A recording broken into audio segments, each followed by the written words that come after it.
नई दिल्ली, सन 2045। शहर की चमकती गगनचुंबी इमारतों के बीच एक 17 साल का लड़का, आर्यन, अपने छोटे से कमरे में बैठा था।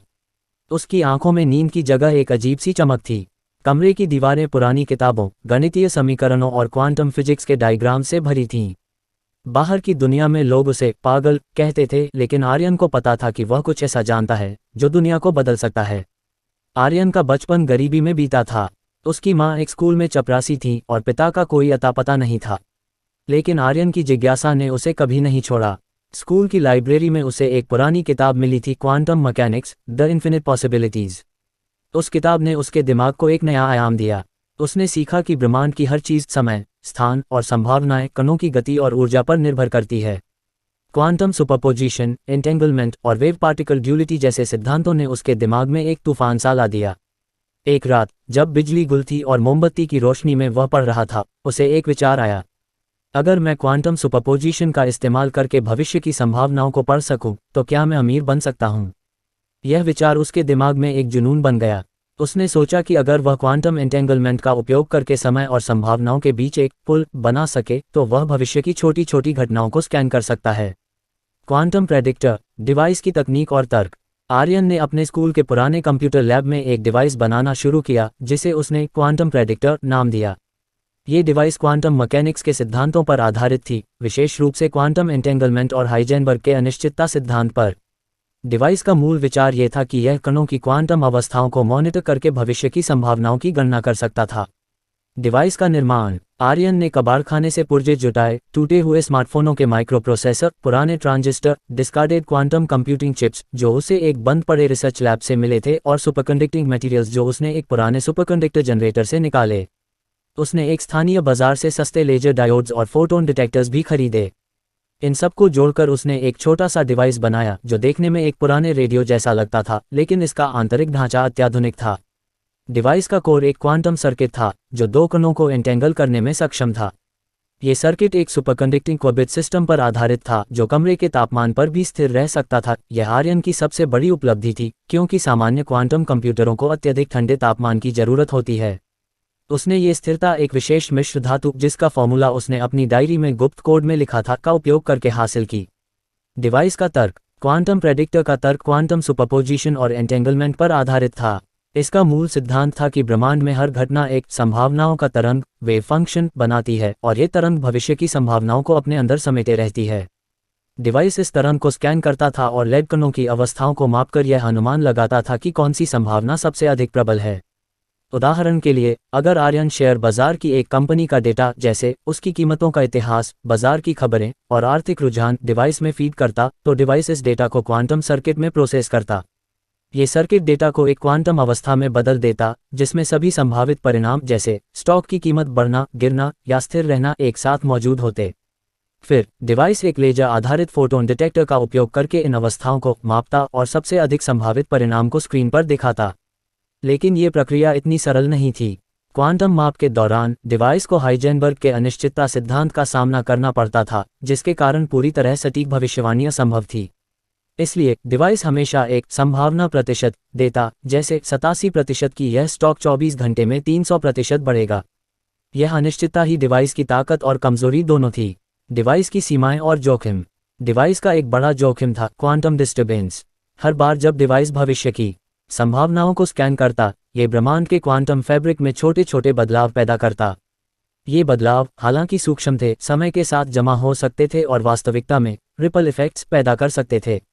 आर्यन को शुरू में इस खतरे का अंदाजा नहीं था, लेकिन जब डिवाइस ने क्वांटम डिस्टर्बेंस डिटेक्टेड की चेतावनी देनी शुरू की, तो उसे समझ आया कि वह समय और वास्तविकता के साथ खिलवाड़ कर रहा है।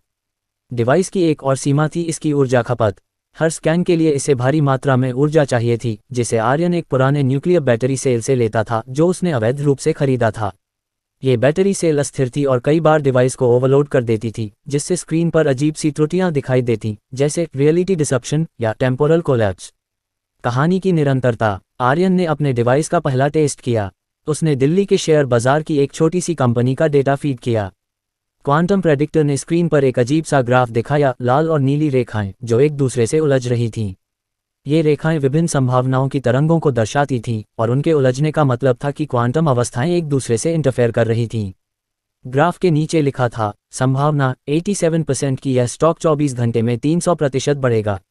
आर्यन का दिल जोर जोर से धड़क रहा था। उसने अपनी माँ की सारी जमा पूंजी 10,000 रुपये उस स्टॉक में लगा दी। अगले दिन जब वह स्कूल से लौटा तो उसका बैंक खाता 30,000 रुपये दिखा रहा था। वह चीख पड़ा, लेकिन खुशी के साथ साथ एक अजीब सा डर भी था। ये डिवाइस सचमुच काम करता है, लेकिन क्या ये सही है? डिवाइस की स्क्रीन पर एक छोटा सा मैसेज ब्लिंक कर रहा था, क्वांटम रिपल डिटेक्टेड। सावधानी बरतें। उस रात उसे सपने में एक अजीब सा दृश्य दिखा। वह एक काले कमरे में था जहां उसकी अपनी परछाई उससे बात कर रही थी। तूने समय के नियम तोड़े हैं आर्यन, अब इसका अंजाम भुगतना पड़ेगा। वह पसीने से तरबतर होकर उठा। उसे लगा कि यह सिर्फ एक सपना है, लेकिन डिवाइस की चेतावनियों ने उसे सोचने पर मजबूर कर दिया। पैसे की चमक ने आर्यन को बदलना शुरू कर दिया। उसने स्कूल छोड़ दिया और अपने डिवाइस को और बेहतर बनाया। उसने डिवाइस में एक न्यूरल नेटवर्क इंटरफेस जोड़ा जो डेटा को और तेजी से प्रोसेस कर सकता था।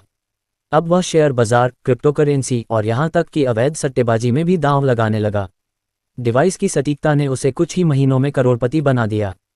उसने अपनी माँ को एक बड़ा सा घर खरीद दिया, लेकिन माँ को उसकी हरकतों पर शक होने लगा।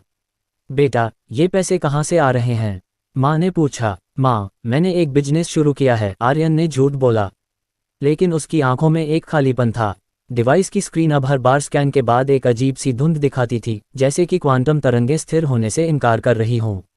उसके दोस्त, जो पहले उसे पागल कहते थे, अब उसके पीछे पीछे घूमने लगे। लेकिन आर्यन को किसी पर भरोसा नहीं रहा। वह अपने डिवाइस पर पूरी तरह निर्भर हो गया था। हर रात वह डिवाइस को चलाता और भविष्य की संभावनाओं को पढ़ता। लेकिन हर बार डिवाइस की स्क्रीन पर एक चेतावनी आती, system overload, quantum disturbance detected. Device का न्यूक्लियर बैटरी सेल गर्म होने लगा था और कभी कभी स्क्रीन पर काले धब्बे उभरते, जैसे कि वास्तविकता का कोई हिस्सा गायब हो रहा हो। आर्यन को लगने लगा कि कोई उसका पीछा कर रहा है। सड़कों पर अजनबी चेहरे, फोन पर अजीब सी आवाजें और रात को खिड़की के बाहर हल्की सी खटपट। वह पागल होने की कगार पर था। डिवाइस ने अब एक नया मैसेज दिखाना शुरू किया, टेम्पोरल डिसरप्शन 65%।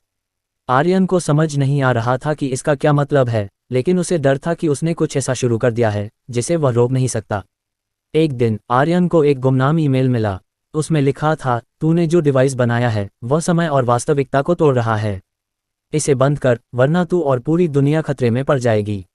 ईमेल के साथ एक वीडियो था जिसमें एक आदमी था जिसका चेहरा धुंधला था। उसने कहा, मैं भविष्य से हूँ आर्यन, तूने जो शुरू किया है उसका अंत भयानक है।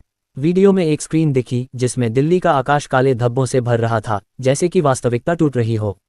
आर्यन ने डिवाइस को फिर से चेक किया। इस बार स्क्रीन पर कुछ ऐसा दिखा जिसने उसकी रूह कंपा दी। ग्राफ की लाल रेखा अचानक गायब हो रही थी और एक काला धब्बा स्क्रीन पर फैल रहा था। डिवाइस ने आवाज दी, quantum collapse imminent, reality disruption 99%। ये चेतावनी अब तक की सबसे खतरनाक थी।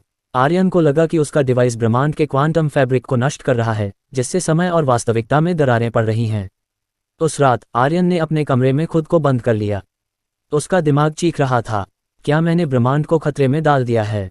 क्या मैं सचमुच भविष्य को बदल सकता हूँ? उसने डिवाइस को तोड़ने की सोची, लेकिन उसका लालच उसे रोक रहा था। डिवाइस की स्क्रीन पर अब भी संभावनाएं चमक रही थीं, अरबों रुपये और शक्ति की अनंत संभावनाएं। लेकिन हर बार जब वह डिवाइस चलाता, उसे लगता कि उसकी अपनी वास्तविकता धुंधली हो रही है। अगली सुबह आर्यन ने एक आखिरी बार डिवाइस चलाया। उसने पूछा, मेरा भविष्य क्या है? स्क्रीन पर एक सिंगल लाइन दिखी, संभावना 50%। तू बच सकता है या सब कुछ खत्म हो सकता है। डिवाइस का ये जवाब उसकी आखिरी चेतावनी थी। आर्यन ने महसूस किया कि उसका लालच और डिवाइस का उपयोग अब न केवल उसकी जिंदगी बल्कि पूरी दुनिया को खतरे में डाल रहा था। आर्यन ने अपने सारे पैसे एक चैरिटी को दान कर दिए। उसने डिवाइस को एक भट्टी में फेंक दिया और उसे जलते हुए देखा।